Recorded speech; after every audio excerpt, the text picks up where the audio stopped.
feed the horse that wins the race. That is something that many companies don't. So like understand your sales, break out as much as you can into increments. If you are in the business of where you are a service and you provide a service, and generally you have hours that it took you to do that, correct?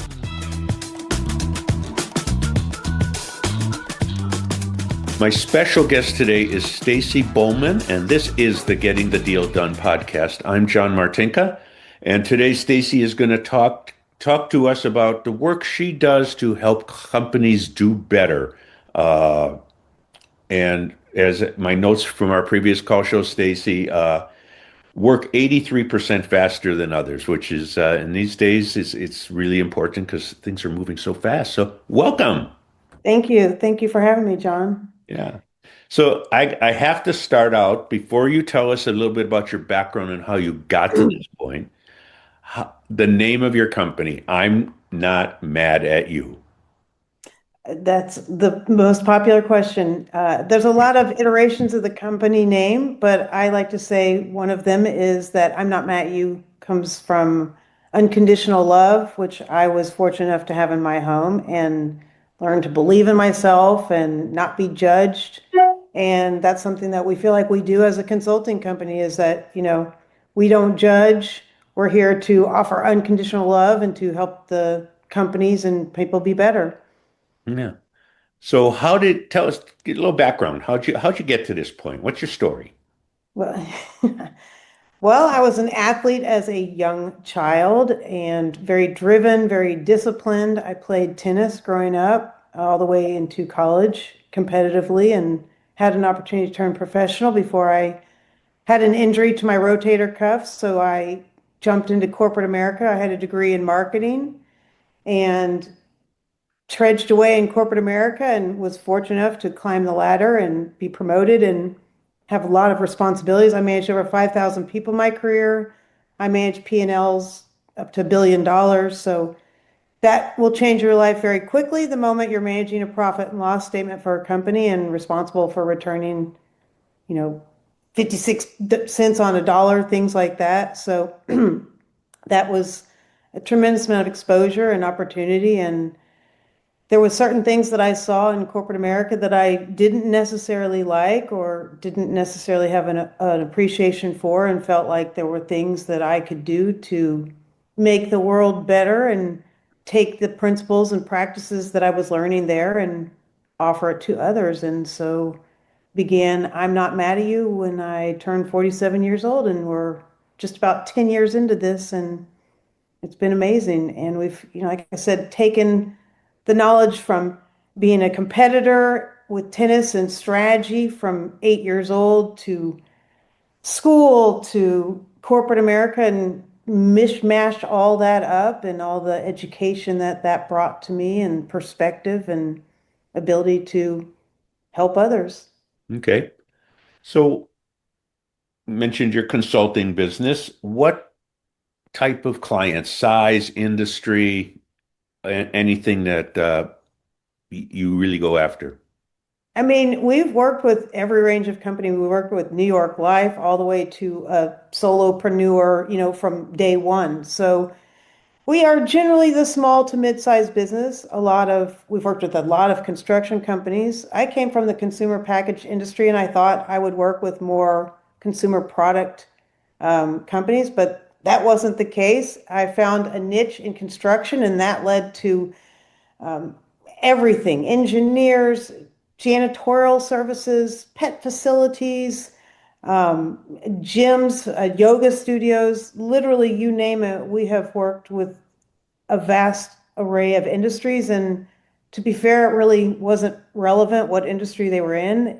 Business practices and principles run across all industries. And what I am teaching and what I'm Not Mad at You advocates is we pay close attention to the profit and loss statement. And we pay close attention to sales and marketing strategies, measuring return on investment for our spend.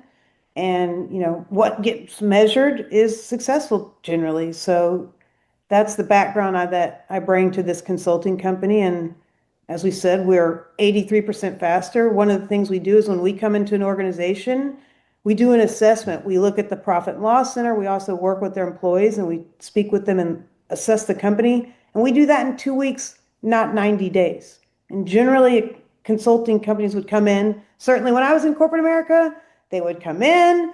They would, rarely talk to the actual individuals that were working in the field and speak with, mid-level to upper management. And then 90 days later, come out with some report and that was not valuable and cost millions, millions.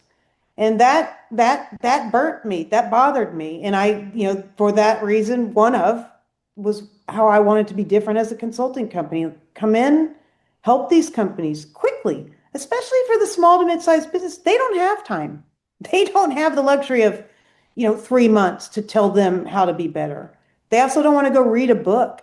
They need you to jump into their business and start helping them with, things and actions that can help their business instantly, instantly. Mhm. And Yeah. so, So one of the things that was interesting in our talk was your wheel assessment.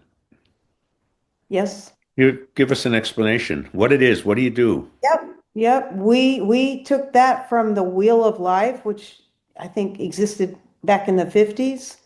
And I got life coach certified and I saw that tool and I really liked it, but my goal wasn't to necessarily work with individuals, it was to work with companies. So I thought there was an application to this same principle. It's a wheel, it's got 8 attributes that you would measure. So I knew that for a product, you could take these 8 attributes. For a leader, you could take 8 attributes. For a service, for anything you want to assess, then you distribute this. I actually do the one-on-one interviews with the people in the company and with the leadership teams. And very quickly, you find out how the company can be better. People will tell you all the answers if you're speaking to the people. So that tool was something I felt like, just like I said to you earlier, when the consulting companies would come in, they didn't talk to the people that really could make a difference. Maybe we had an online survey, but I'm not going to be that honest there. I'm more annoyed that I have to go do that thing usually when I'm working for a company. So having the opportunity to speak one-on-one with the individuals in the company makes a huge difference. And then oftentimes the individuals in the company can't articulate the ways to be better, but when they articulate to me, I'm able to gift wrap that a lot better to the leader and it gets heard. And the other part of that is that the individuals in the employee in the company feel heard. And as you can imagine, that really makes an employee want to work harder because then they see, wow, the company made these changes based on those interviews that they had with us. And I've had that experience many times. It's very rewarding for the company, for myself, for the employees. I mean, it really is, especially if the employee's idea was positive to the profit and loss statement, right? Like, I'm measuring against those things. Maybe they're not. But if their idea was going to make them more efficient, more effective, more happy, whatever it was going to be, let's do it. Let's do it. At the same time, measure it against, is it profitable? Is it something that's going to, drive the organization? So a lot of times you just need the mediator between the two. And I think that's just another thing that I'm Not Matt is able to bring to the table. You know what you mentioned that, and I see that. I'm in the M&A buy sell world, and I've seen a lot of instances where a buyer comes into a company, and it doesn't matter if it's an individual or a larger firm or professional buyer like a family office or something, and they sit down and talk to the employees, and they're heard. And because a lot of times the owners, they've been around so long, it's like, I don't want to do anything different. I'm really doing well. I am making Right. a lot of money. I am very happy. And the employees, they're not being heard. And the buyer comes in and says, what could we do better? What could we do different? And it's the same as what you're talking about. And Sure. that spark of enthusiasm, that breath of fresh air. Yep. And I'm a third party, so I think they feel comfortable. I'm not HR. I'm not a manager. I have a company called I'm Not Mad at You. It helps to disarm people when we are in those interviews, even if they're on Zoom.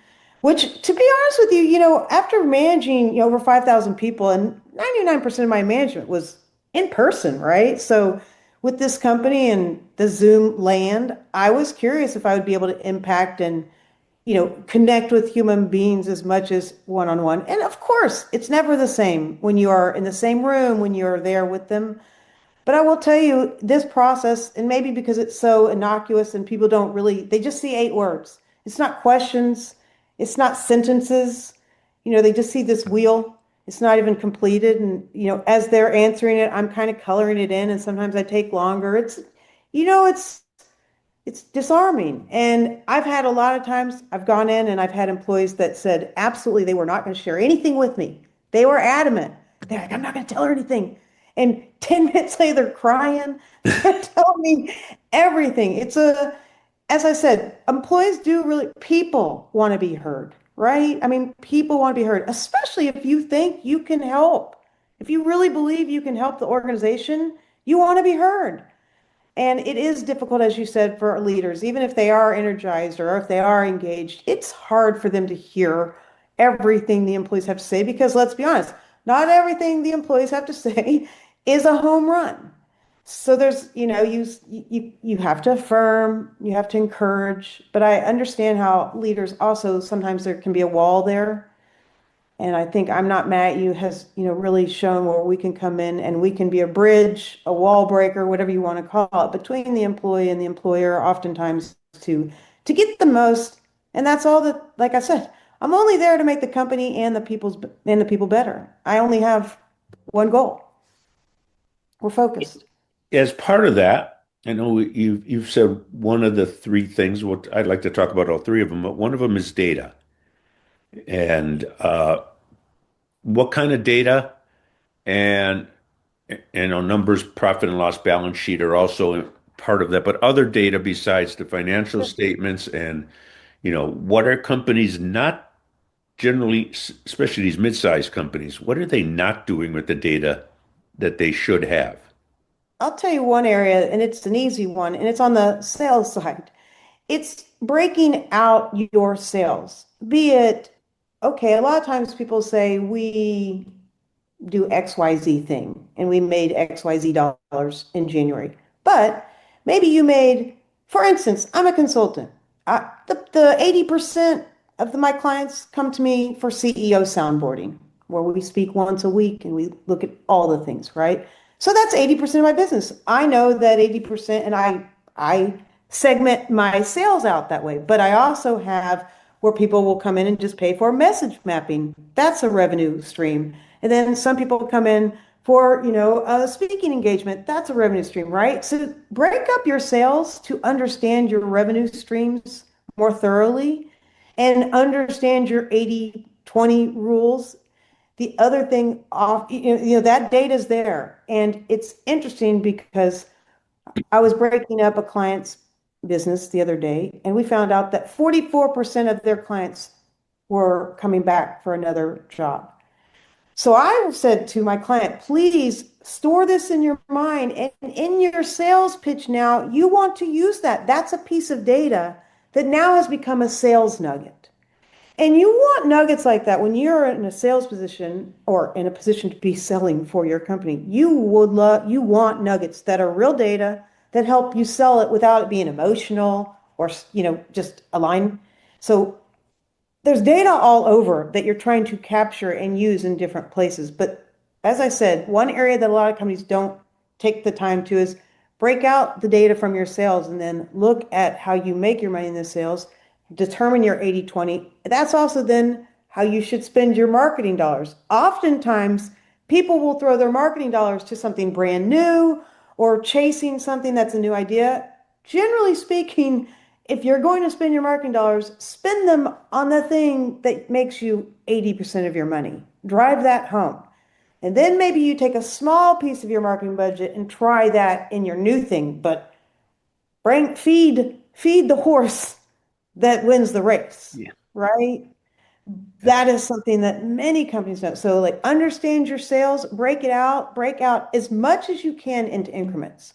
If you are in the business of where you are a service and you provide a service, and generally you have hours that it took you to do that, correct? Yeah. Measure that.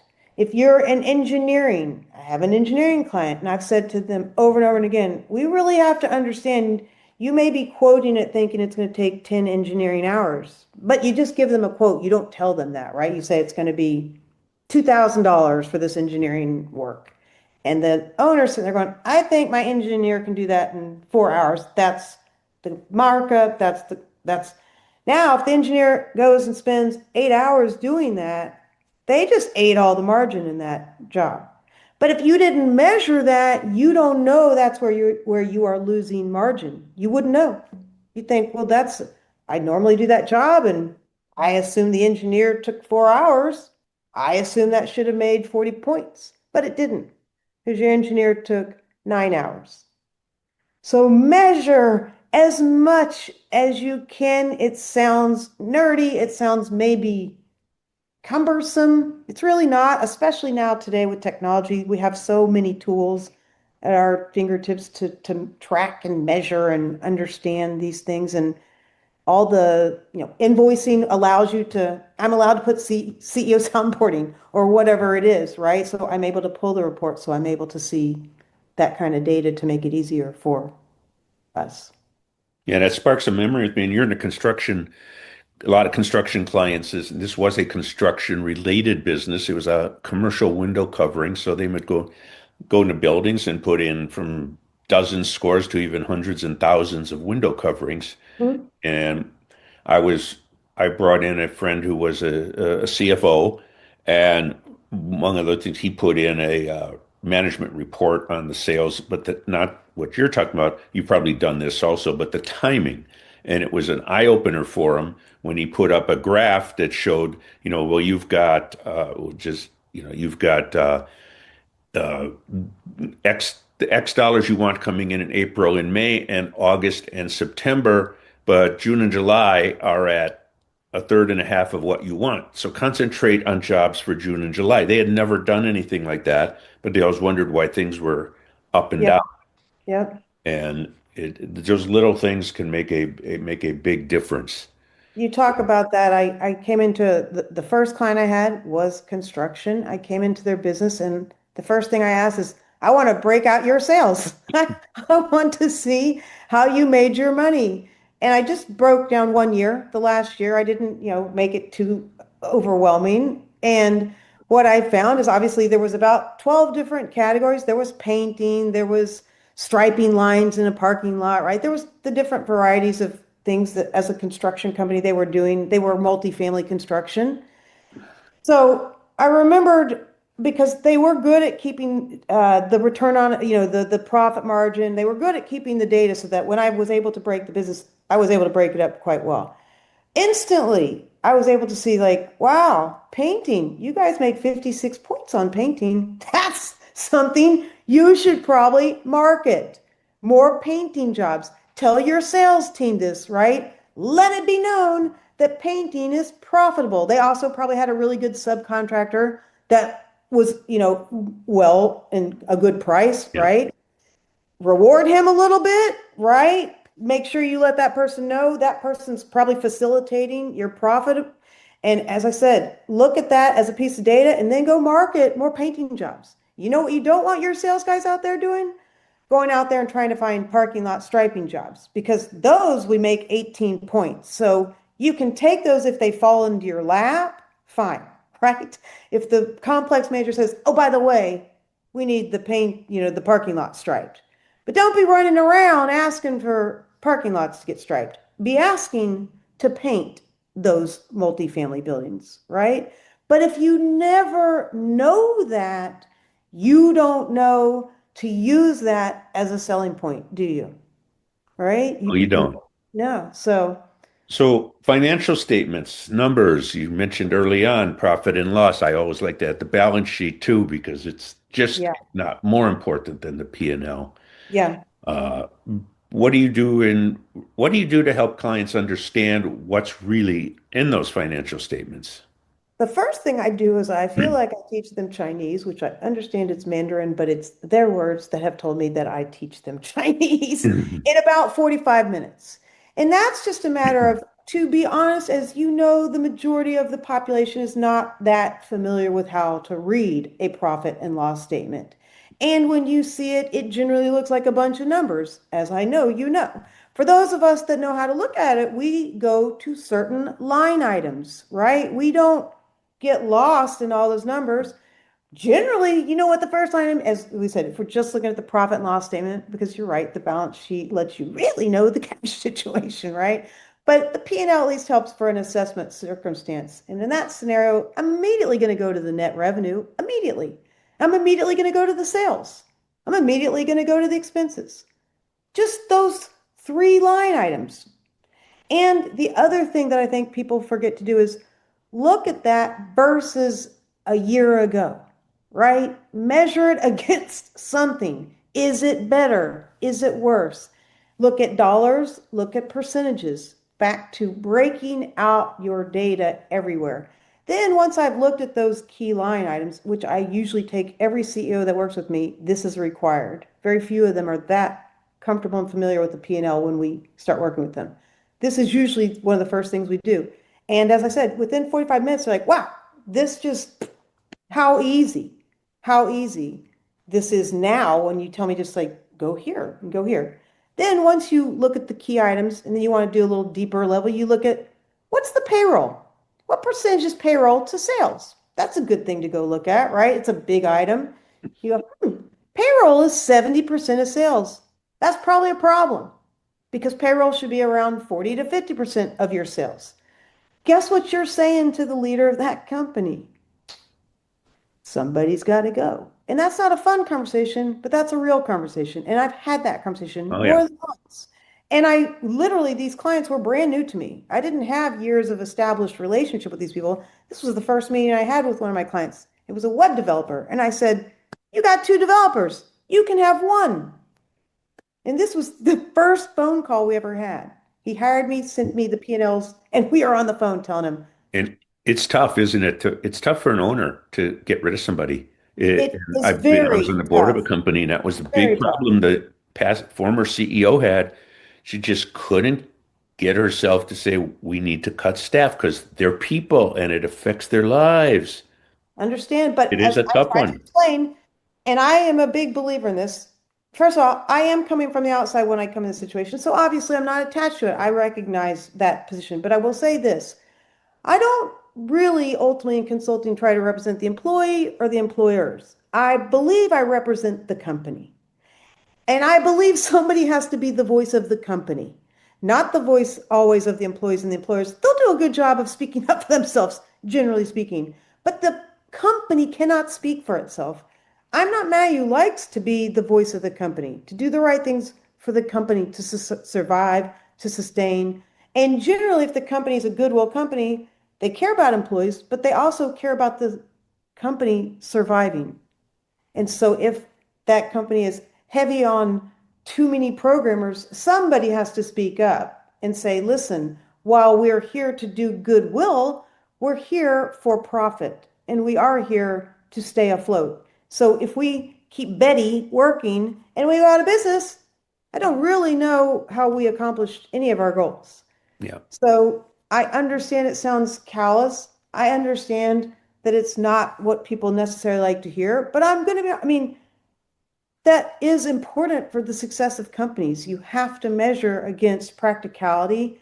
And again, you can't have payroll at over a certain percentage of your sales. And I think we've seen a lot of that in the tech industry lately, where they overhired a few years ago when there was a quote unquote shortage of good workers. And then they realized, well, we hoarded workers and now we got it. We don't have enough for them to be, we've improved our processes. AI has improved our processes. We don't need them all. So it's the same as any business. So let's finish up with Okay. measuring processes and what you do. As I said, we have the processes that when we intake a client, they're going to be run through those processes, one of which obviously is providing the profit and loss statement and us going through that, making sure they understand how to read it and then how to read their own and how moving forward each month, this is going to be a document that we review. It will become process that each month, each quarter, we also do forecasting, usually by September or October with all the clients I work with, we're already forecasting for the next year. We're looking at what steps would be necessary to accomplish those goals, what increase in expenditures may be necessary, what anticipated growth, so that, like I said, already in October of the previous year, they can sort of have an outlook of what next year's anticipated to do and put that plan together. So by January, you're rocking with, Wesson oil and not scrambling in February, like, what do we do? You're ahead of the curve. So that's a process that we take our companies through. As we talked about, if we get to them and they're in a position that they need to be assessed, we go through the wheel assessment process. And if there are employees, we interview them. If there's a small leadership team and there's just three or four people, then we'll go through the wheels with them with just three or four people as well. It's generally the wheel is better when it comes out when there's employees and more individuals in the company than usually the solopreneurs. The other process, we have message mapping. Every company, regardless of where they're at, we usually take them through this because it is branding, it is storytelling. Almost every company is going to tell you they have a mission statement and they've got their story. It's almost never that good. Yeah, that's It's right. almost not really that good. And I'll put it this way, it's not that it's not good, it's that it's not there to tell you the value proposition and the point of differentiation that clearly. And as I say, your story is compelling. People do buy stories. They like that. They also need to hear a story that, as I said, is relatable, is compelling, and clearly articulates the value proposition and the point of differentiation. And thus far, usually when I come into companies, while they may have these documents and even if they're 20 years old, that needs to be refreshed. And we have a process that, again, in an hour and a half, we can take the company through this and rebrand the company. Even if we take some of the heritage information or have some existing stuff that we'll keep. We go through the process and it becomes a story that can be told not just by the leader throughout the company. Because as I said, I'm not mad you makes people and companies better. That's part of our message map. Anybody that was ever speaking on behalf of I'm not mad at you, I sure hope that they'd make sure that no matter what, that the person that they were speaking to certainly knew that I'm not mad at you makes people and companies better. This podcast. I hope everybody knows that I'm not mad at you makes people and companies better. And that's all they remember. They remember that we make people and companies, right? And that's part of message mapping and teaching them what is that center statement? What is that thing you're going to say? Because back to, like we said, when you're speaking to people, if they remember one or two things, that's generally where they're at. If they remember three, you get a home run. So I knew when I was kind of this process and working with this, because I, again, took lots of things that I learned from other places, but kind of making it I'm not mad at you was teach them a way to tell the story where the people are going to remember the most important thing they need to remember, which is the Got name it. of the company and what you do, right? Yep. So, Stacy, what do you like to do when you're not measuring and improving processes? So I was an avid golfer for 25 years. Since moving to Tulum, it has cut into my golf schedule. But I have a hole in one. I have broken 80 from the men's and the women's tees. But I do miss it a lot. And so since moving to Mexico, I have now taken up DJ. I am becoming a DJ. I play a tremendous amount of chess, a lot of chess, a lot of chess. I have chess clubs that I'm a member of. So Cool. lots of things to just keep exploring my curiosity. Yeah. And final question as we wrap up here. Uh, Anything I didn't ask you you'd like to get out in the next minute?